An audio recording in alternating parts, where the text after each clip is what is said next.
Bismillahirrahmanirrahim, au nom de Dieu le clément, le tout miséricordieux. J'espère que vous prenez au sérieux le début de ce propos, le clément, le tout miséricordieux. Le but de l'islam, c'est bien sûr la clémence, la miséricorde. C'est l'idée de dire que Dieu, subhanahu wa ta'ala, n'a pas créé et nous a laissés, mais il se préoccupe, entre guillemets, subhanahu wa ta'ala, de notre bien-être. Et c'est pour cela que la révélation a été révélée. Et cela doit transparaître dans notre discours en tant que musulmans, dans notre attitude, dans nos principes, dans nos éducations. Mais c'est un autre sujet que j'aborderai. Mais c'est à l'aune de cette rahma que j'aimerais utiliser cette opportunité pour m'exprimer sur une question que je voulais éviter, parce que je ne la trouve pas importante. Je l'avais déjà abordée en approfondissement il y a peut-être, je crois, 5 ans. C'est la question du voile, du hijab, du khimar. Et je pense que j'ai donné à ce sujet toute son étendue. Je pense l'avoir traité de façon totale. Je n'ai oublié aucun passage du Coran, ni oublié aucune possibilité d'interprétation et de compréhension. En tous les cas, je l'espère. Et par ailleurs, mon objectif quand j'aborde ces différents sujets, c'est de donner des clés de compréhension aux gens. L'objectif n'est pas de faire un cours exhaustif qui demanderait plus de temps. Les vidéos sur YouTube, en tout cas telles que je les conçois, ne sont pas des moyens de spécialisation. Celui qui cherche à se spécialiser juste à travers des vidéos YouTube, il ne va pas être spécialiste. Mais c'est de lancer des réflexions, des discussions et montrer d'autres possibilités que l'islam nous offre dans la compréhension du monde et dans la transformation dans le sens de la volonté de Dieu, subhanahu wa ta'ala. Et dans le sens du bien-être de l'homme que cette volonté divine veut, car l'islam n'est là que en tant que miséricorde pour les êtres humains et pour que les êtres humains se tiennent en société sur le principe de la justice, de l'équité et de la bienfaisance. Donc, j'ai été un peu surpris suite à une vidéo de notre frère et ami Ismaël Mounir, hafizahullah, sur la question du voile. Et j'ai vu suite à sa vidéo beaucoup de réactions. J'ai vu des gens qui m'ont demandé de réagir, puisqu'il a parlé de moi et de ma position dessus, en indiquant que j'avais un certain nombre d'arguments et que ces arguments étaient solides et que lui, en tous les cas, bien qu'il pense que le voile soit une obligation, eh bien, il n'avait pas les moyens de démonter, de contredire en fait mes arguments. Et je trouve déjà de la part du frère Ismaël Mounir, je trouve cela très noble de sa part, et cela montre, c'est la caractéristique d'un savant, d'un intellectuel, en recherche de connaissances et qui a justement cette caractéristique majeure que l'on doit avoir, c'est-à-dire l'humilité. Nous avons besoin d'humilité dans notre discours islamique, dans notre explication de l'islam, dans notre compréhension du monde, pour que Dieu subhanahu wa ta'ala nous augmente en connaissance. Nous n'avons pas la science infuse. Et j'ai trouvé ça très beau de la part de ce frère, hafizahullah, et je voulais le dire et en témoigner. Je trouve ça très noble de sa part. Et j'ai pas apprécié, je trouve que c'était dommage de la part d'un certain nombre d'imams prédicateurs, et je ne dis pas savants, youtubeurs, de réagir de cette manière-là, en répondant indirectement ou directement à sa vidéo et en me répondant indirectement ou directement. Et quelquefois avec un manque de sagesse, un manque de politesse, un manque d'éducation. Et ça, c'est aussi un problème qui m'étonne. Nous avons des imams, nous avons des prédicateurs qui, encore une fois, ne sont pas des savants à mes yeux. C'est pas parce qu'on parle de l'islam, c'est pas parce qu'on raconte des histoires, c'est pas parce qu'on fait des khutbahs à la mosquée qu'on est un savant. Et je pense que dans la conscience musulmane, on a du mal, francophone surtout, on a du mal à distinguer les deux, même musulmans de façon générale. Il y a les exhortateurs, ceux qui sont là pour rappeler, ceux qui sont là pour faire pleurer, ceux qui sont là pour sensibiliser. Et il y a les savants, ceux qui sont enracinés dans le savoir, qui portent une pensée, une réflexion, qui connaissent, qui sont spécialisés, qui ont une méthodologie, et qui arrivent à un moment donné à dépasser l'imitation des anciens et à être force de proposition dans la fidélité au Coran. Ça, c'est un savant. En ce qui me concerne, j'espère être de cela plutôt que des autres. Voilà pourquoi est-ce que vous m'entendez souvent dire « Je ne suis pas un prédicateur, je suis un penseur. Je suis pas là pour être un prêcheur. » Bien que je puisse prêcher, bien que je puisse être un prédicateur, je sais le faire.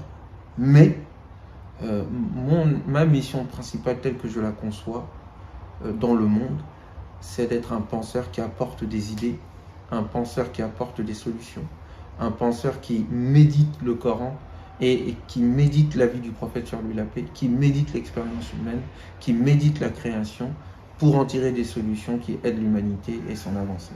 Voilà le rôle que je me donne.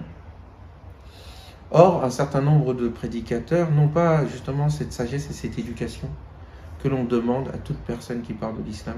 Non, que l'on demande à tout être humain qui parle, qui a foi en Dieu. Comme si le fait de parler de Dieu leur donnait le droit de juger les autres, leur donnait le droit d'être vulgaire, leur donnait le droit d'être manipulateur. Et le fait de voir des musulmans en majorité ou en minorité, tout dépend, en tout cas une pléthore, accepter cela, ça montre à quel point le niveau de foi, le niveau moral, le niveau éthique de la communauté est en régression. Il n'est pas possible d'accepter que des personnes parlent de Dieu en insultant d'autres personnes. Il n'est pas possible d'accepter, si on croit en Dieu, si on croit au prophète Mohammed, si on croit dans le fait que Dieu nous ordonne le bien et la justice, on ne peut pas accepter le fait de parler de Dieu et en dénigrant les autres, en disant qu'ils iront en enfer, alors que c'est un frère, une sœur, qui va à la mosquée, qui d'ailleurs souvent, pour la plupart de ces prédicateurs, eh bien, la plupart des frères qui sont en train d'insulter, ces frères-là étaient croyants bien avant eux, étaient pratiquants bien avant eux. Et j'en connais certains. On connaît leur vie quand ils étaient jeunes. Et qu'Allah les ait guidés, Dieu merci, alhamdulillah, qu'ils soient revenus dans le droit chemin, Dieu merci, alhamdulillah, mais que cela leur donne le droit de frapper d'anathème leurs aînés qui, eux, ont toujours prié depuis qu'ils sont petits et ont passé leur temps à étudier et ont passé leur temps à servir la justice et la paix. Je trouve que c'est honteux. C'est un manque de pudeur, c'est un manque d'éthique et de morale. Il faut que nous corrigions cela. Des imams vulgaires, des prédicateurs qui n'hésitent pas à mentir sur les autres, à faire des vidéomontages mensongers ou à induire ou à plutôt calomnier la personne en disant que c'est un fasik, c'est un kafir, c'est un dal et qu'il ira en enfer. Non, c'est pas ce que le prophète nous a enseigné, c'est pas ce que le Coran dit. Et il n'y a même pas besoin de citer des passages du Coran. Et il n'y a même pas besoin de citer des paroles du prophète pour comprendre que ça c'est interdit. Et que le fait qu'on accepte cela, je me dis, mais quelle compréhension est-ce que nous avons de l'islam? C'est pas possible. Comment se fait-il que des musulmans, et je m'arrête ici sur ce point-là, et ensuite je passe au sujet qui m'intéresse, qui nous intéresse, comment ça se fait qu'on voit des commentaires sur une leçon qui parle du Coran ou quelque chose qui parle de Dieu, on voit des gens qui insultent d'autres frères, sous prétexte qu'ils ne sont pas d'accord avec eux, mais qui insultent même avec des gros mots. Je dis, mais je ne comprends pas. Et c'est ce frère que tu vas retrouver à la mosquée. Donc ça dit quelque chose de la conscience contemporaine musulmane, notamment francophone, sur ce qu'est la religion et ses exigences. L'exigence de la religion, c'est d'abord et avant tout l'éthique, la morale. D'abord, si tu fais ta prière, si tu fais ta zakat, si tu jeûnes, mais que tu insultes ton voisin, que tu le voles, que tu es désagréable avec les gens, c'est l'enfer qui t'attend, c'est ce que le prophète dit. Voilà. Voulez-vous que j'indique qui est celui qui est ruiné parmi vous? Ils disent, le ruiné parmi nous, c'est celui qui a perdu son argent, qui n'a plus rien. Il dit non, le ruiné parmi ma communauté, c'est celui qui vient avec une tonne d'adoration et de rituels. Et puis, par contre, il a insulté l'autre là-bas, il a volé là-bas, il a médit là-bas, il a fait ceci, cela. Et on prend ces bonnes actions, on les donne à ceux qui ont été victimes de son injustice. Et puis, lorsqu'il n'a plus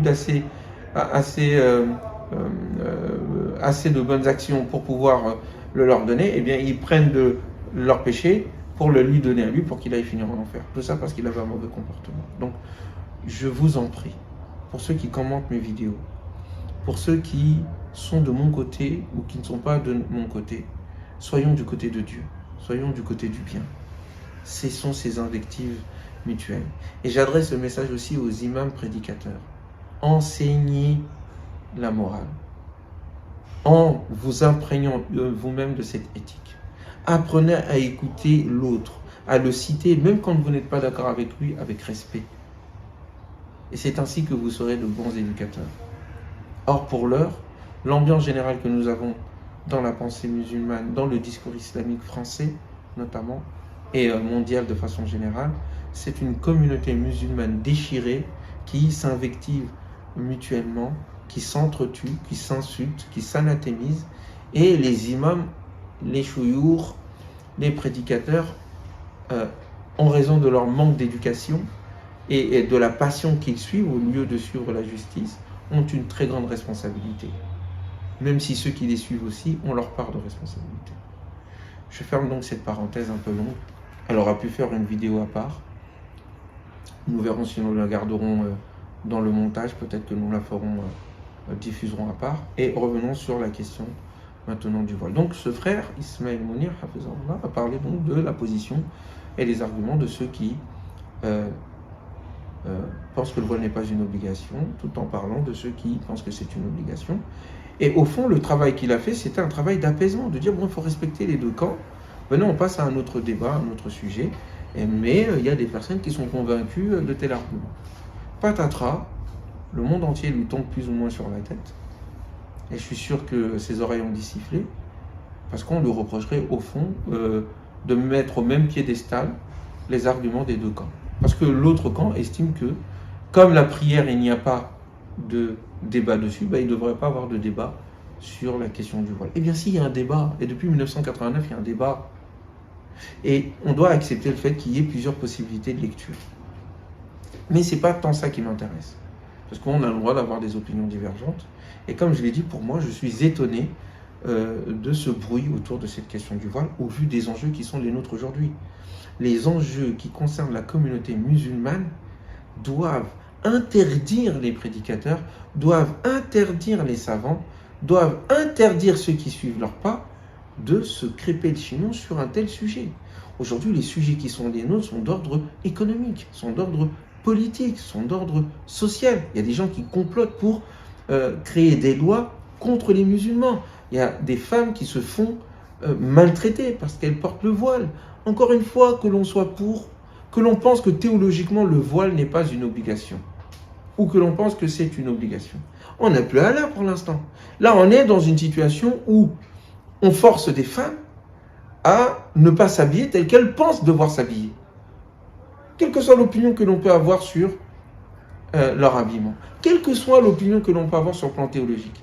Vous connaissez ma position sur la question du voile sur le plan théologique. Mais je ne dis pas que c'est interdit et haram de porter le voile d'une part, de s'habiller de cette manière-là d'une part, et d'autre part, l'État français est dans une situation d'injustice lorsque on utilise les principes de la République et de la laïcité, qui sont à l'encontre de leur point de vue, pour les manipuler afin d'interdire aux femmes de s'habiller telles qu'elles veulent. On doit laisser aux femmes le choix de s'habiller comme elles le peuvent, comme elles le veulent, tout simplement. Du moment que les règles de pudeur et de bienséance sont respectées. C'est-à-dire qu'il ne faut pas qu'une femme se balade toute nue. Oui. Bon. Alors qu'il y a des gens parmi les hommes politiques et femmes politiques qui acceptent que des femmes se baladent toutes nues avec des hommes, toutes nues.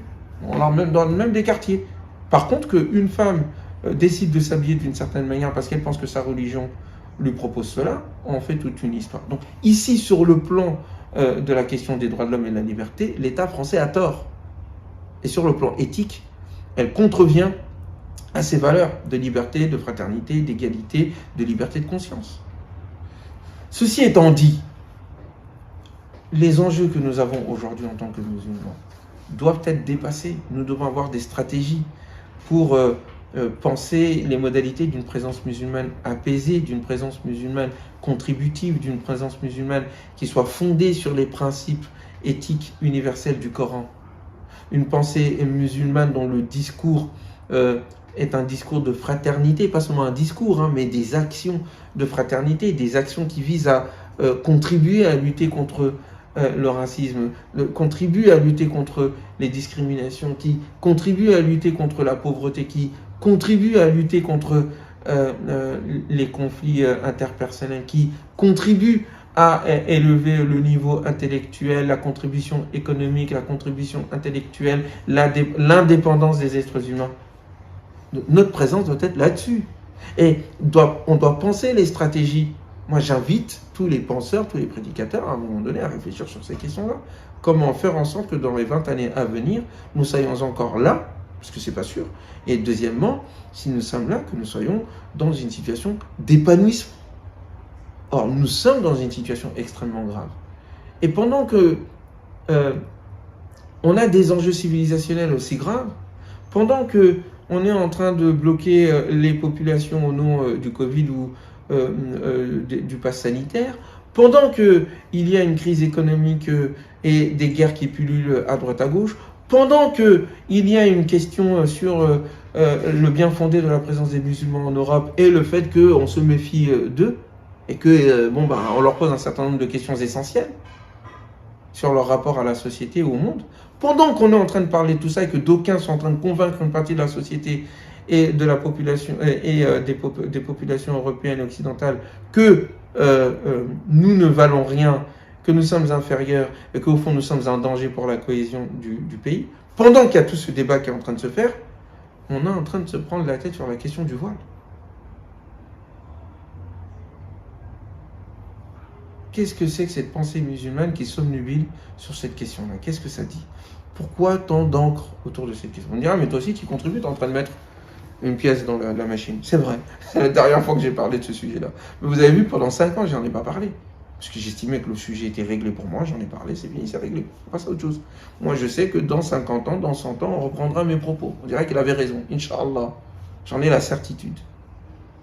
Parce que mon raisonnement et ma méditation du Coran, certes, innovante, elle prend la totalité du livre et elle est profonde. Et c'est pas les petits arguments à 2 balles que j'ai entendus à droite à gauche, excusez-moi un peu ce langage, mais c'est le mot qu'il faut pour désigner cette manière bizarre de débattre avec des personnes qui sont en recherche de connaissances, soit qui sont savantes, ou soit qui veulent devenir des savants. C'est mon cas, j'aimerais devenir un savant. Eh bien, il y a une manière d'aborder la question de l'islam et de la religion de façon sérieuse et méthodologique. Voilà pourquoi est-ce que je refuse de faire un débat sur ce sujet-là avec des personnes qui n'ont pas de niveau. Je parle aussi bien des prédicateurs que de leurs suiveurs. Ayons le niveau. Comprends les règles de Usul al-Fiqh, des fondements du droit. Comprends ce que c'est qu'un mujtahid. Comprends c'est quoi le cœur des sciences islamiques, leur philosophie, leur méthodologie, leurs limites et comment est-ce qu'il faut dépasser. Si tu fais un travail là-dessus, si tu arrives à être force de proposition, à ce moment-là, je pourrais discuter un peu avec toi. Je dis un peu parce qu'on n'a pas le temps de discutailler. Il faut agir là. Il faut penser les modalités d'un leadership musulman qui soit contributeur à la civilisation, à l'humanité. Ce qui n'est pas le cas aujourd'hui. Et on est en danger. Bref.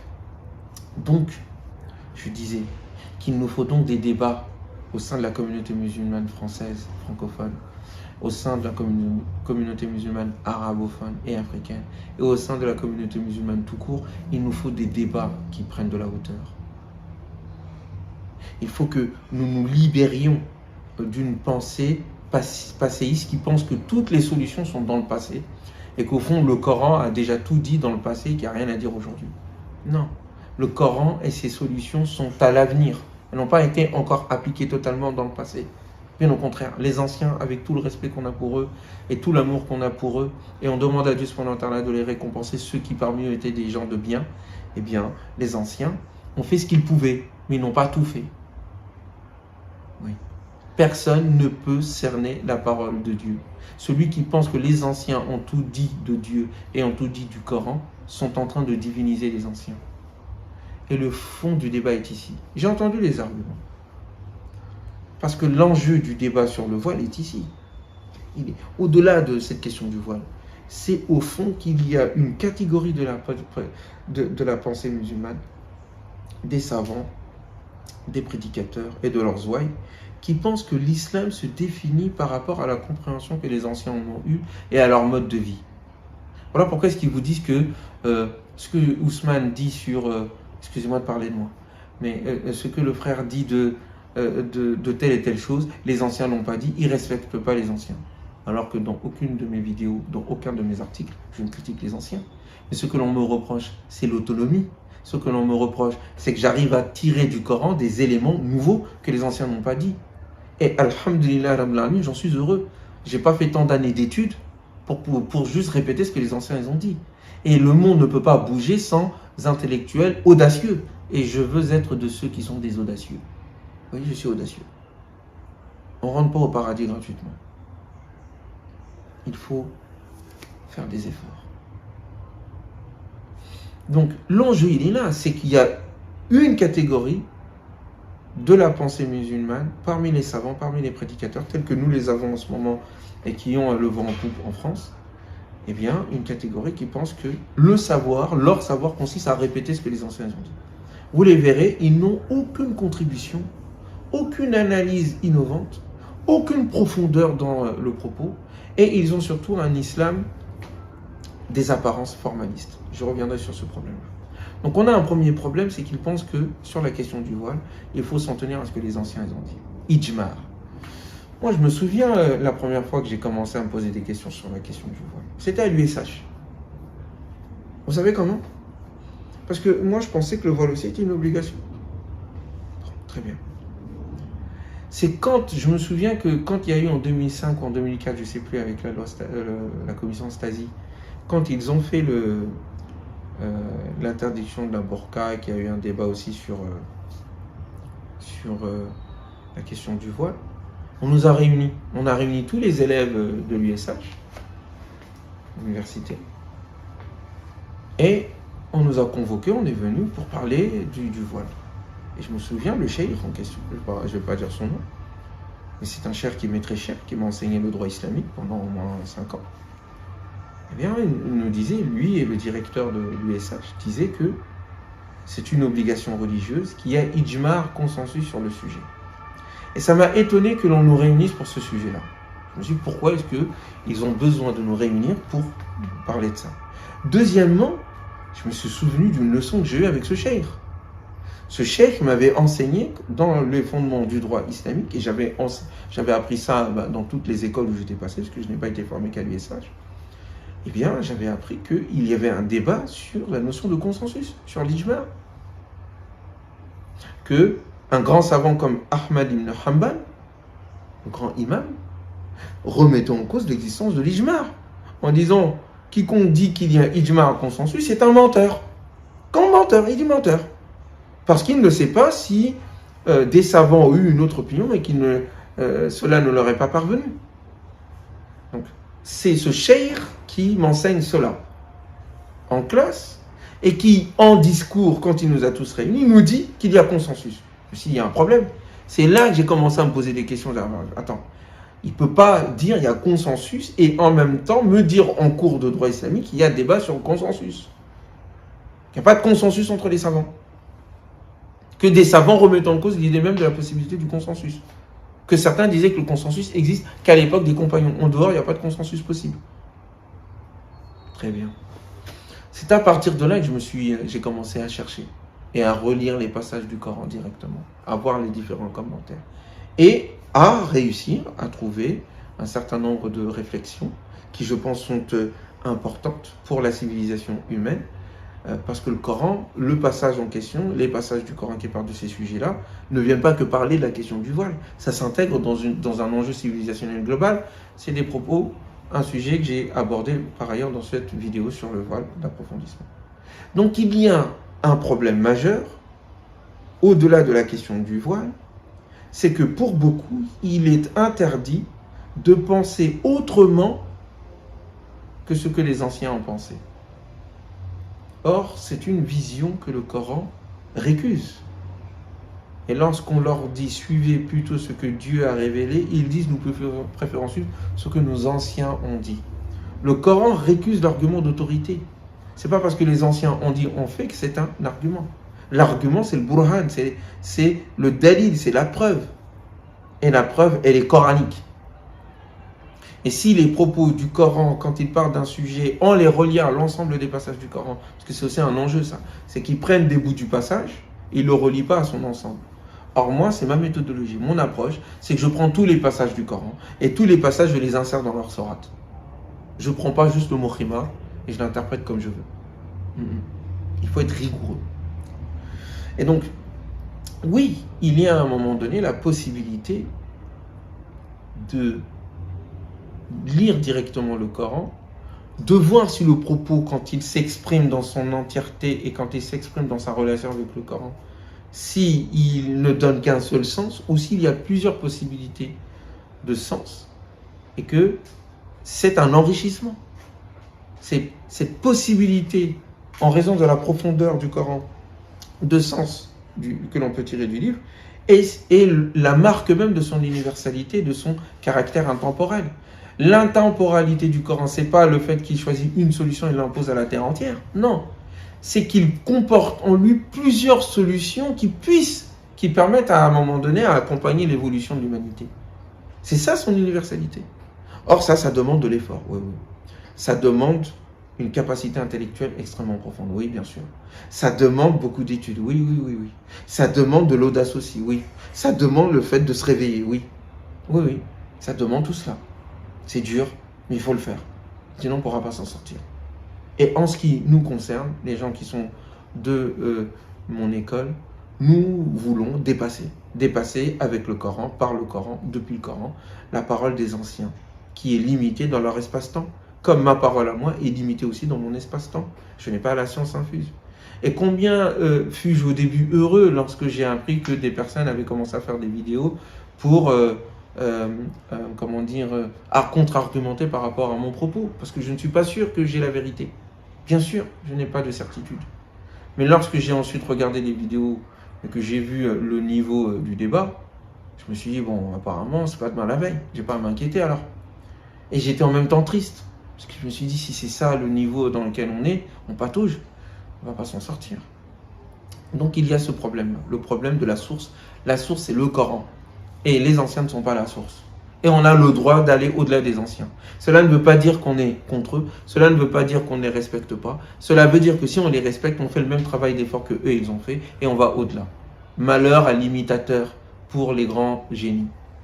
Les grands génies sont malheureux de voir ceux qui les suivent les imiter dans les solutions qu'ils ont trouvées. Ils sont heureux lorsque ceux qui les suivent dans leur démarche.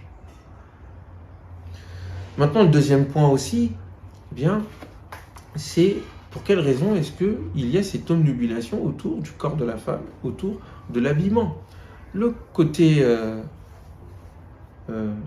français comme le côté musulman sont à questionner. Pourquoi est-ce qu'il y a cette pression et cette tension autour de la question du voile? Alors que dans le Coran n'en parle pas en long et en large. Il n'en parle que 2 fois, quand on parle de l'habillement féminin. Dans Surat al-Ahzab et dans la Surat al-Nur. Encore une fois, je ne suis pas ici pour rentrer dans les détails de ces passages, je l'ai fait dans la précédente vidéo d'il y a 5 ans. Je pense qu'elle n'a pas pris une ride, donc je vous conseille d'aller re-regarder, de réécouter tout ça. Mais encore une fois, c'est pas important, vous avez le droit de ne pas être d'accord avec moi en fait. Ça se trouve, dans 2 ans, je ne serai plus d'accord avec moi-même. C'est pas un problème ça. Ce sont des points secondaires. C'est pas la foi en Dieu. C'est pas les 5 piliers de l'islam. C'est pas les principes moraux. Ce sont des points secondaires de droit, d'application. Et dans le droit islamique, ça aussi, c'est un problème au niveau des prédicateurs et au niveau aussi de la conscience musulmane, c'est qu'on fait pas, il n'y a pas de priorité en fait entre les différents principes. Pour nous, tout est pareil. Ben non, mon ami. Le Coran, le prophète disait qu'il y a 70 branches dans l'islam. La plus haute branche, c'est le témoignage qu'il n'y a qu'un seul Dieu, et la plus basse, c'est le fait d'enlever du chemin l'obstacle qui peut faire du mal aux gens. Voilà, il dit lui-même qu'il y en a 70 et que ce n'est pas au même niveau. La foi en Dieu, au jour dernier, ce n'est pas la même chose que le fait de porter le voile, les amis. Or, vous avez des personnes, ils vous disent, il remet en cause le voile, donc il remet en cause la prière, donc il remet en cause l'islam. Qu'est-ce que ça veut dire? Ah bon? Le Coran a été révélé pour dire comment les femmes doivent s'habiller. Vous avez vu ça où? Vous avez vu ça où, les frères et les sœurs? Pourquoi cette centralité de la question du voile dans les enseignements de l'islam? Cette question-là, pour y répondre, je vais me fonder sur deux propos qui m'ont été tenus ou que j'ai entendus. La première, c'est quand le frère Tariq Ramadan, Hafizahullah, oui, je dis Hafizahullah, wa ghafarallahu lahu wa lana, eh bien, lorsque ce dernier avait dit une fois dans une de ses vidéos à Oxford que la question du voile n'a jamais été un débat parmi les musulmans et que c'est devenu un débat qu'à l'époque de la colonisation. C'est la colonisation qui a fait que le contact avec le monde occidental, qu'on s'est posé la question du voile. Sur la question du voile. C'est un premier point. Et ça m'a étonné, parce qu'il dit qu'en fait il y a consensus, c'était son argument, et que cette question n'a jamais été posée avant par les anciens, et que cela n'a été posé qu'aujourd'hui, en raison du contact avec l'Occident. Deuxième chose, c'était quand j'étais à l'école pratique des hautes études, à l'EPHE, à l'université, eh bien il y avait un professeur, professeur Dominique Avon, qui était un de mes profs. Il dit oui, mais la question du voile, c'est vraiment quelque chose de militant. Et je ne sais plus si c'était moi qui lui posais la question ou d'autres personnes en disant mais pourquoi vous dites ça? Il dit parce que sous la colonisation, il n'y avait pas cette question du voile. C'est après la colonisation qu'il y a eu cette entreprise de reconquête des universités. Il y a eu un militantisme identitaire autour de la question du voile et que sous la colonisation, ça n'existait pas. J'ai trouvé ça intéressant. J'ai trouvé ça intéressant parce que d'un côté, en fait, l'enjeu de la question du voile est lié avec l'omnibulation des deux camps sur la question de la femme et sur la question du voile en tant que symbole identitaire, soit de domination coloniale, soit de préservation identitaire communautaire. L'enjeu, il est devenu là. C'est à l'intérieur de ce débat, ce conflit, que la question de la femme, la question du voile, va être redéfinie, repositionnée. Effectivement, il n'y a jamais eu de débat sur le sujet avant, parce que toutes les sociétés portaient plus ou moins, faisaient que les femmes, comme les hommes, portaient quelque chose sur la tête. Donc, cette question ne se posait pas. Mais ce n'est pas parce que cette question ne se posait pas que ça veut dire que ça va de soi, ou que c'est une obligation. C'est juste que ça participait de leur mode de vie de manière générale, et qu'ils ont adapté, appliqué, compris l'islam à l'aune de leur contexte socio-culturel et temporel. C'est juste ça, pour l'instant. On ne peut pas dire autre chose. Très bien. Mais le fait que les uns et les autres des deux camps mettent en jeu la question coloniale et la question de la préservation, donc vis-à-vis de la colonisation de l'identité, et le fait que les anciens n'ont jamais posé cette question, il y a une unanimité, eh bien il y a deux modèles qui sont pris comme des idéaux, comme un idéal indépassable. Le modèle occidental perverti par la colonisation qui nous est présenté comme le summum, on doit être comme eux, on doit s'habiller comme eux, on doit penser comme eux, on doit manger comme eux. Et le fait que cette domination, toute domination, quand elle s'exprime et quand elle s'exerce dans la société, elle vise à détruire le tissu social et à dominer les individus. Et dans la question des femmes, rappelez-vous la réflexion que j'avais menée sur le complexe de Pharaon et la manière dont Pharaon va traiter la femme, les femmes, en égorgeant les fils et en laissant de côté les femmes, en les laissant en vie et je dirais même en les violant.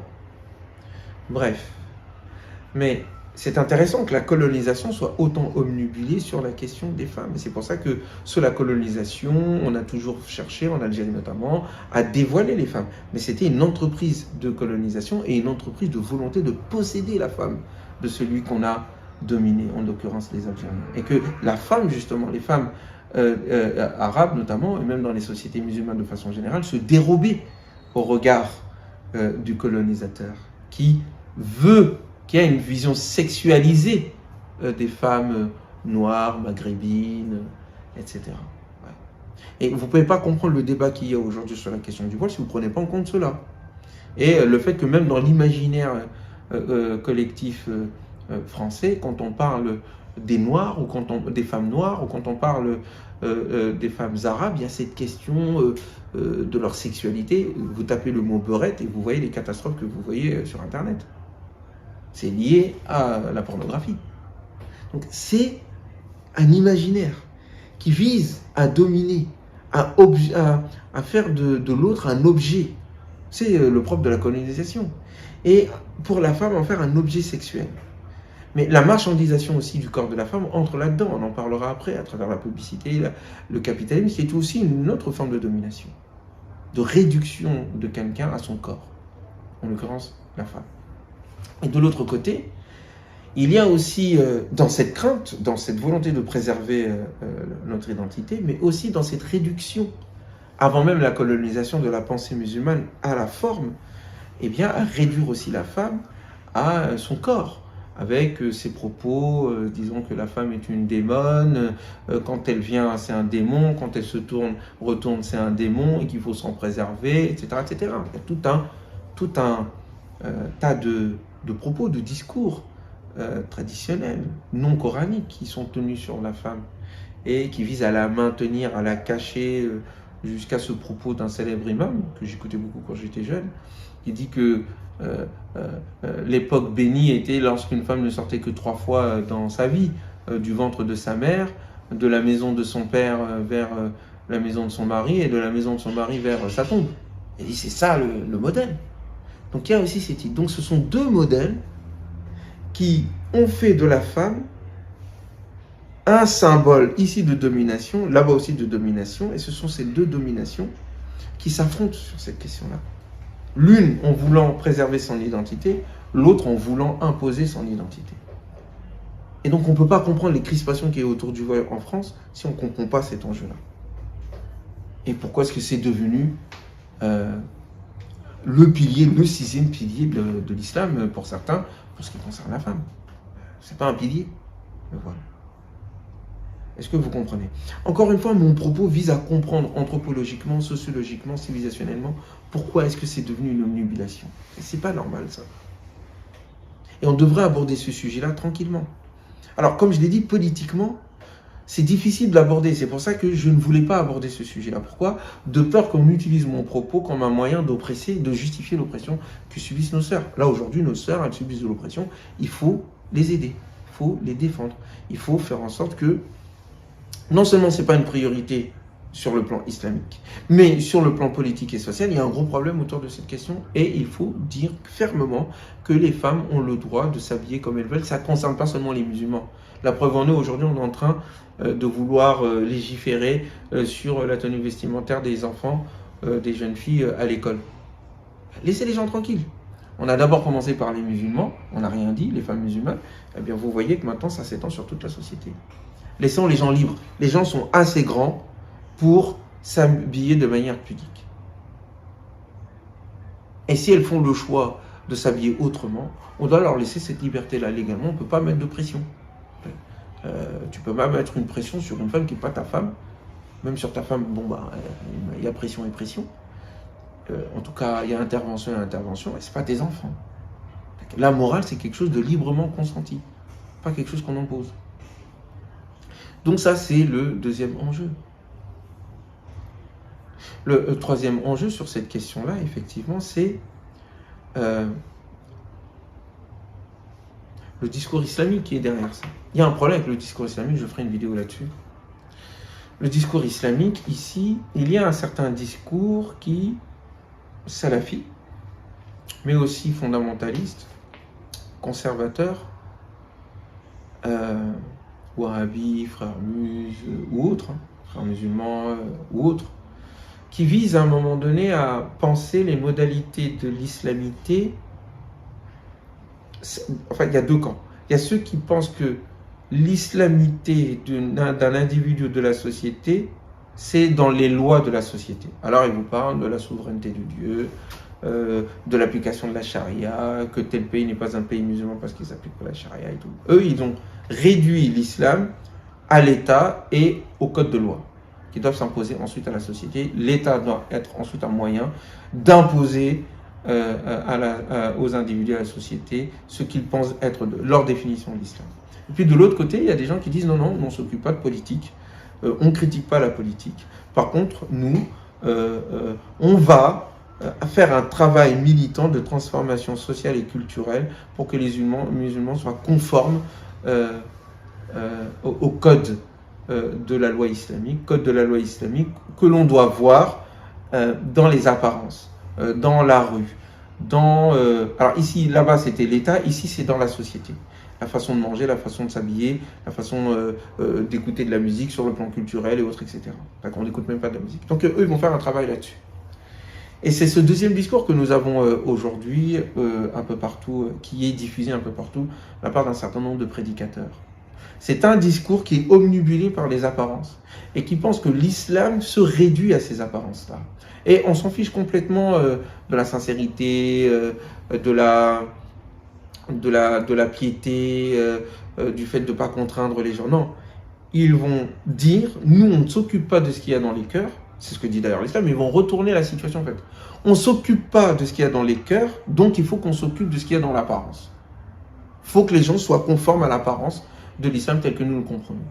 Alors que non, le fait que l'islam, à travers les fuqaha, et quand les fuqaha disent, les savants disent, nous, c'est Dieu qui s'occupe des cœurs. Allah, wallahu yatawalla as-sara'ir. Nous jugeons que les apparences. Juger, c'est-à-dire quand on juge entre les gens. Maintenant, les intentions, on n'est pas maître dessus.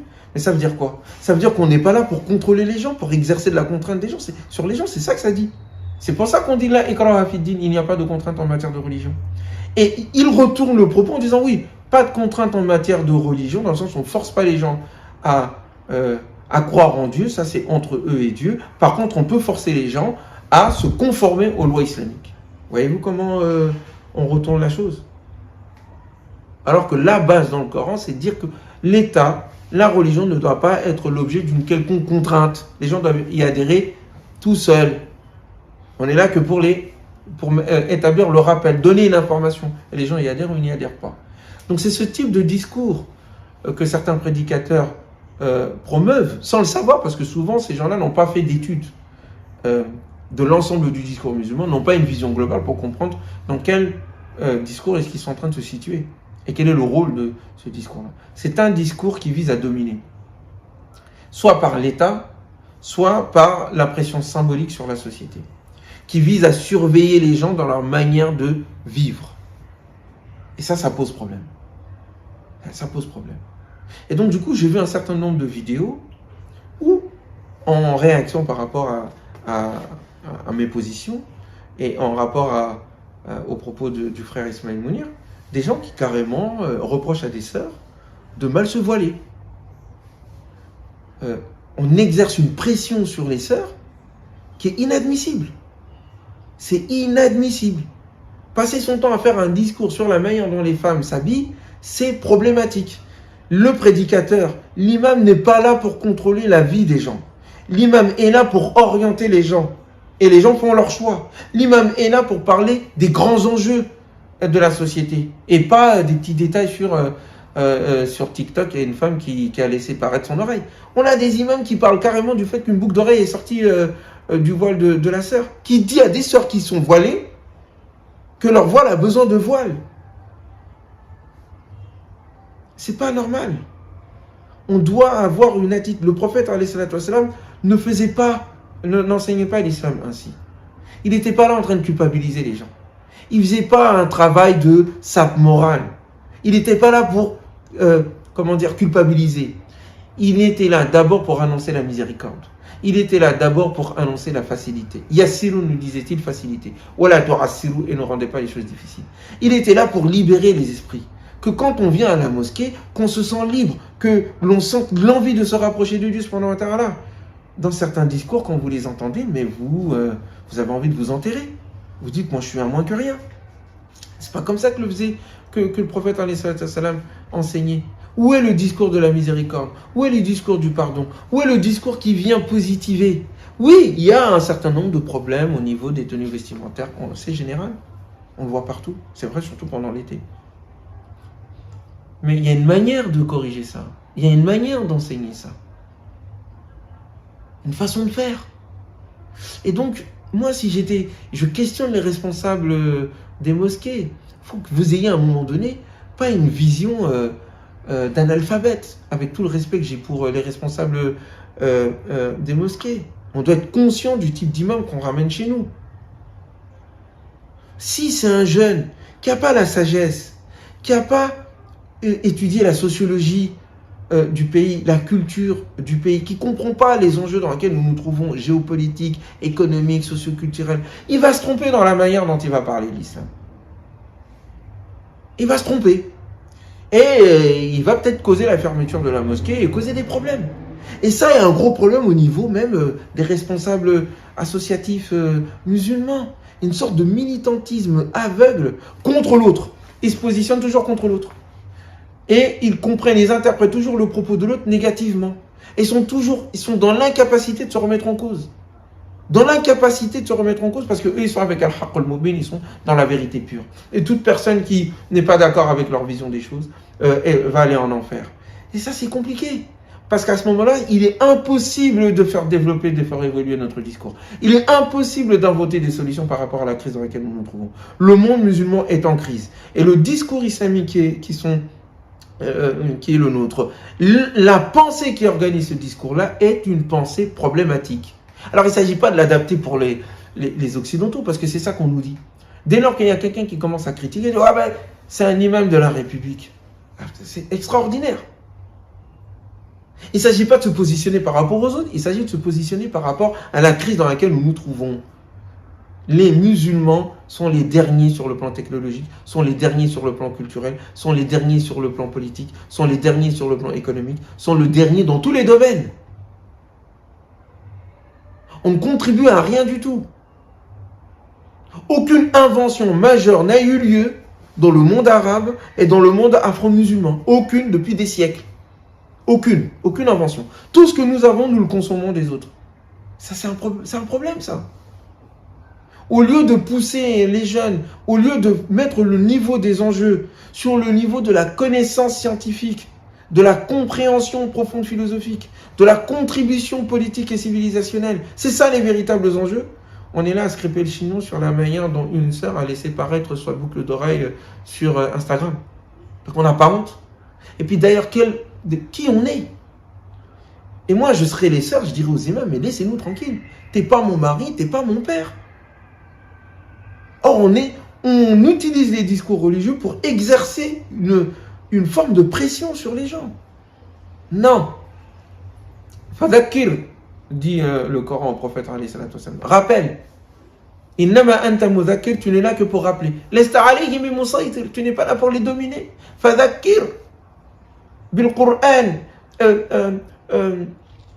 Fadakir. Rappelle donc. Car tu n'es pas sur eux bijabbar, wa ma anta alayhim bijabbar, tu n'es pas là pour eux là pour les dominer, pour les contraindre. Wa dhakkir bil Qur'ani man yakhafu wa'id, et rappelle par le Coran celui qui craint le jour dernier et les menaces divines. Rappelle. Notre rôle, c'est de rappeler, pas de juger, pas de dire que les gens sont des armées de shaitan ou je ne sais quoi. Vous voyez, c'est ce type de discours négatif, culpabilisant, qui vient faire peur aux gens pour mieux les contrôler, c'est ce discours qu'il faut dépasser. C'est pas un discours de rahma, c'est un discours restrictif. C'est pas un discours de facilité. Facilité, encore une fois, dans le langage coranique, c'est pas facilité vers le mal. Facilité, ça veut dire, on n'est pas là pour mettre la pression sur les gens. On est là pour les rendre heureux. On est là pour que les choses puissent se faire plus facilement. Vers la justice, vers le beau, vers le bien. Est-ce que vous comprenez ? Donc, j'exhorte les responsables des associations musulmanes, les intellectuels, les leaders, à réfléchir pleinement sur l'état du discours islamique, à le corriger, à remettre d'aplomb le discours islamique à l'aune des principes et des priorités du Coran et que le prophète a su nous montrer. J'exhorte que nous, on ait des stratégies qui commandent le discours islamique de façon ambiante, que ça soit connu de la part de tout le monde. J'exhorte qu'il y ait des formations qui rehaussent le niveau des imams. Le niveau des imams, est catastrophique. Je ferai une vidéo là-dessus. Pas seulement parce qu'ils ne connaissent, parce qu'ils connaissent que les termes, c'est-à-dire halal, haram, mais ils n'ont pas la compréhension, la sagesse. C'est-à-dire, le Coran dit, Allah dit, subhanahu wa ta'ala, il a envoyé le messager fil ummiyin parmi les ummiyoun. Pourquoi? Yatlu alayhim ayati, il leur récite les signes, il leur donne l'information, il diffuse l'information pour tout le monde. C'est pas une secte, c'est pas un groupe donné, c'est pas une organisation qui a ses propres règles à elle et qui va les imposer à le reste de la communauté. Non, non, non, c'est pour tout le monde. Yatlu alayhim ayati, ou yuzakkihim, et il les éduque. Quand vous voyez des imams qui sont vulgaires, quand vous voyez des imams qui passent leur temps à accuser les autres, directement ou indirectement, c'est qu'ils ne sont pas éduqués. Ils n'ont pas de spiritualité. Ils ne s'accrochent qu'aux règles éparpillées, dichotomisées, fragmentées, et qu'ils utilisent à leur sauce. Ensuite, il dit, et il leur enseigne le livre, al-kitab. Ils connaissent le livre, ou al-hikmah et la sagesse, et la manière d'appliquer le livre. Ari, quand tu es dans une société en tension comme la France, il y a une manière de s'exprimer.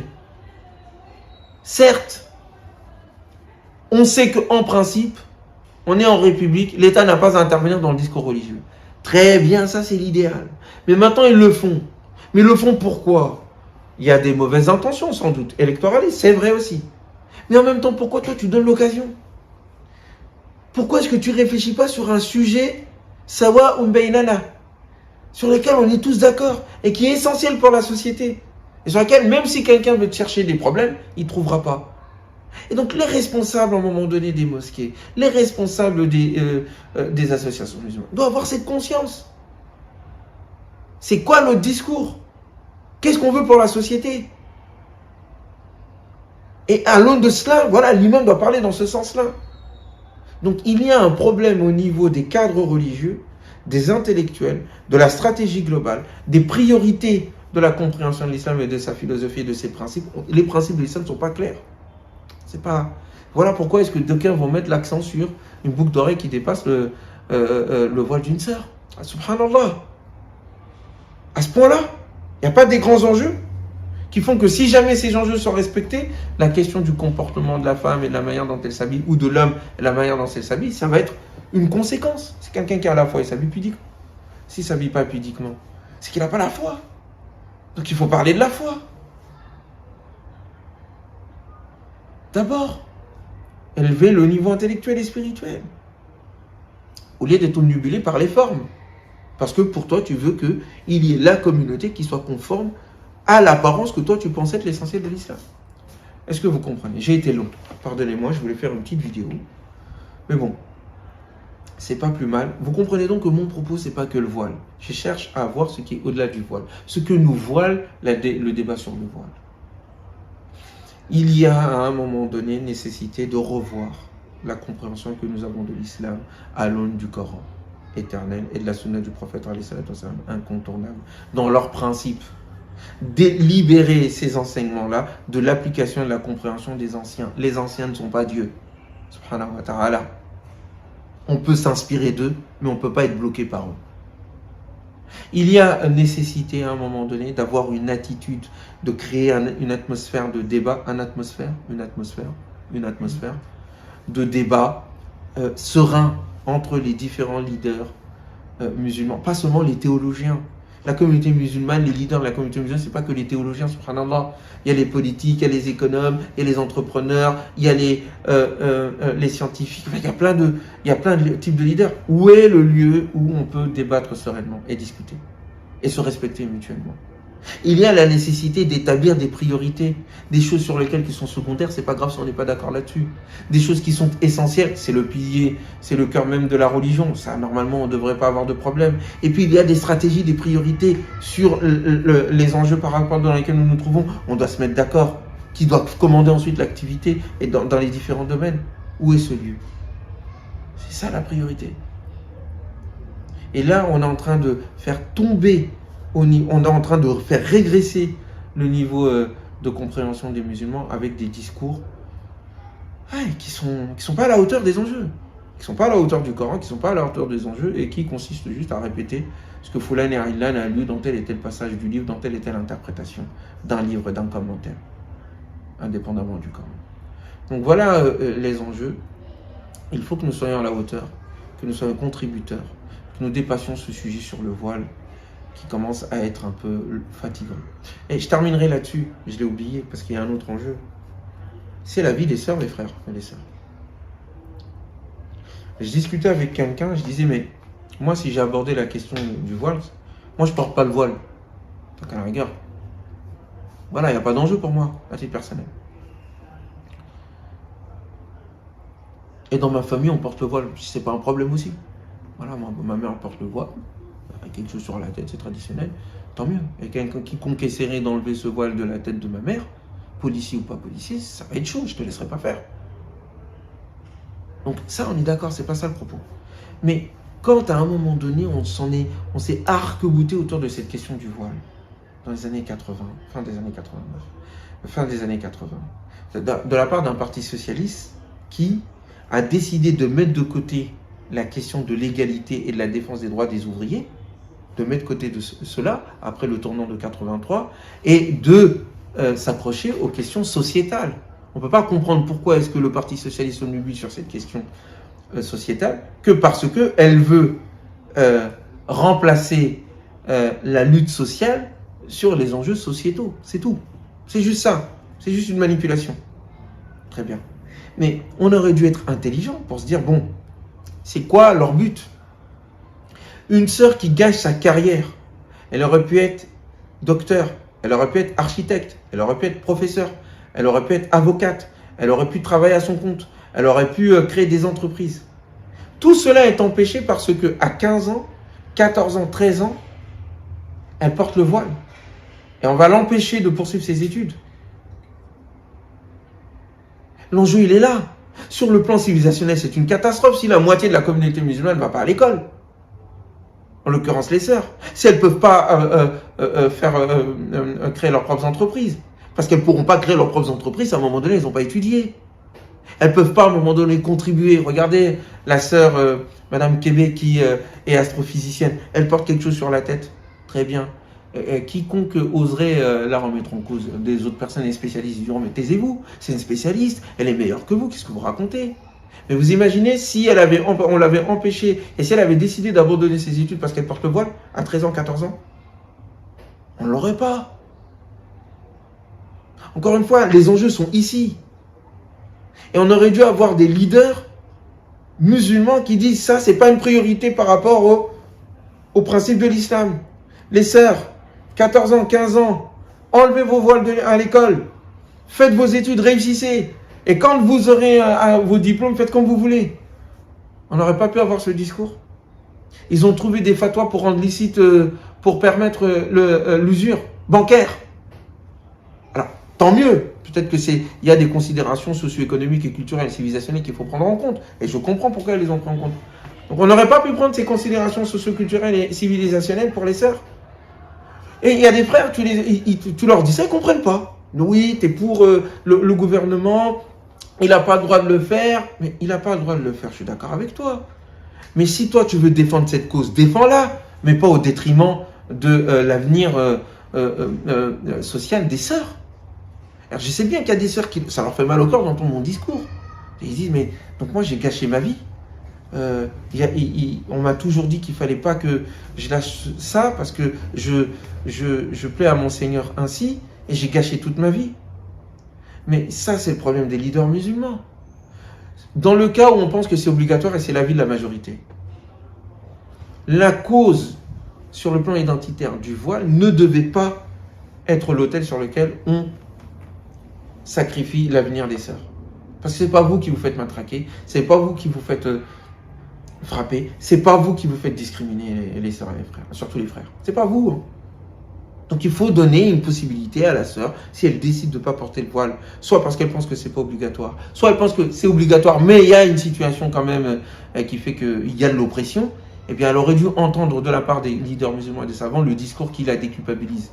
Au lieu de dire que tu dois le porter, Dieu va te récompenser. Ahri, le Coran nous demande d'être intelligent. dans la situation où on est forcé à renier Dieu, sinon on peut se faire châtier. Le Coran nous dit de renier Dieu et de garder la foi en Dieu dans notre cœur. Donc il le fait pour le principe fondamental de l'islam, il ne peut pas le faire pour la question du voile. Là, c'est une question de stratégie. C'est une question de comprendre les enjeux dans lesquels nous nous trouvons. Que ces gens-là ne vont pas nous lâcher. Et voilà 30 ans de débat, ou un peu plus, et je leur pose la question, les frères et les sœurs. Quel est le résultat? On en est où? On en est où? Donc il faut que nous réfléchissions sur la stratégie. Si l'islam nous donne les possibilités de comprendre et d'appliquer ses enseignements de façon extrêmement souple, tout en étant fidèle à ses principes qui prennent en compte la société et les enjeux. Pourquoi on ne le fait pas? On ne le fait pas parce que c'est les femmes. Parce qu'on en a fait un enjeu majeur, identitaire. Et donc moi j'ai un frère, à un moment donné je discute avec lui. C'était à l'USA justement. Et je discute avec un certain nombre de responsables d'associations et de fédérations. Et sur le plan, on étudiait le droit constitutionnel. J'avais étudié ça à un moment donné à Sciences Po et à d'autres endroits. Et puis on nous a donné un petit cours de Constitution européenne. Et là, on se rend compte, dans la discussion, qu'au fond, il y a plusieurs juridictions. Voilà.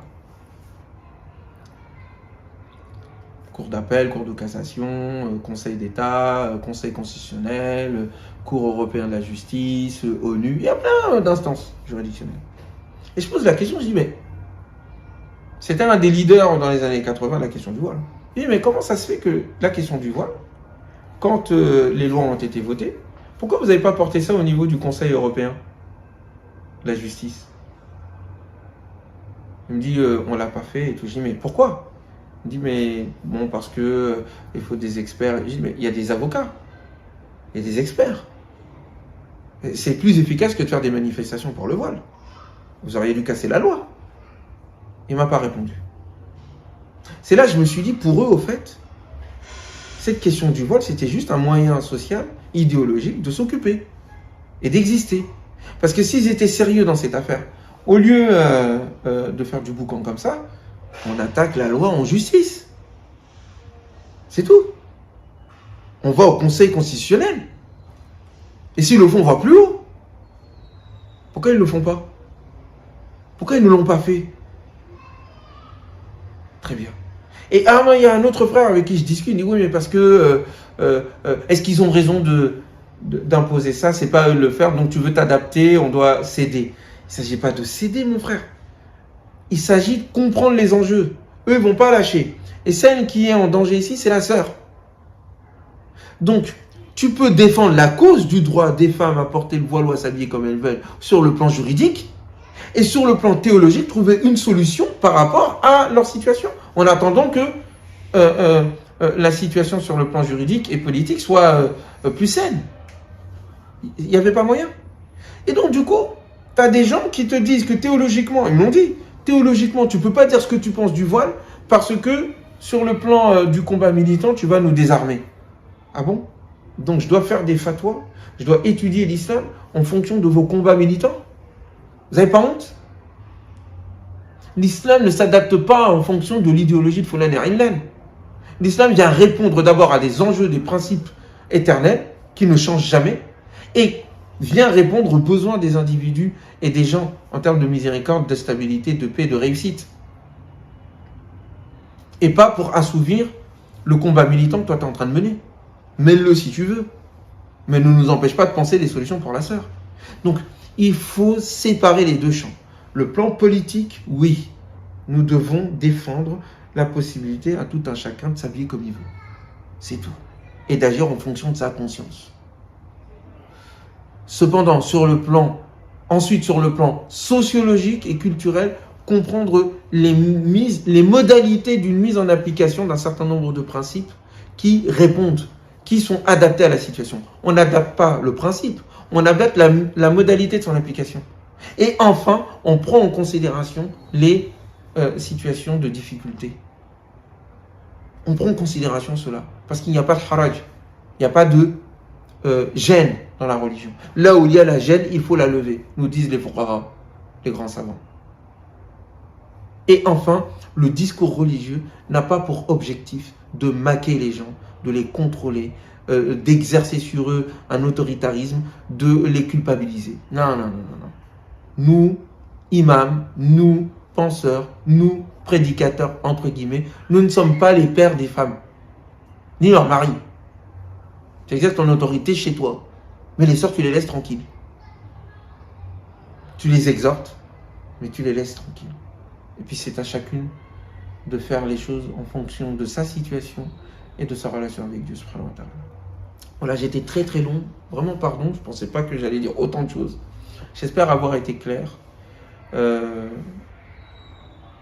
Voilà, que Dieu subhanahu wa ta'ala nous guide, nous soutienne, qu'il nous apaise et qu'il fasse que chaque parole que nous avons dit soit autant de pas qui nous rapprochent du paradis. Et s'il y a des erreurs qui ont été dites, cela vient de moi et du diable, et je demande à Dieu subhanahu wa ta'ala de me pardonner.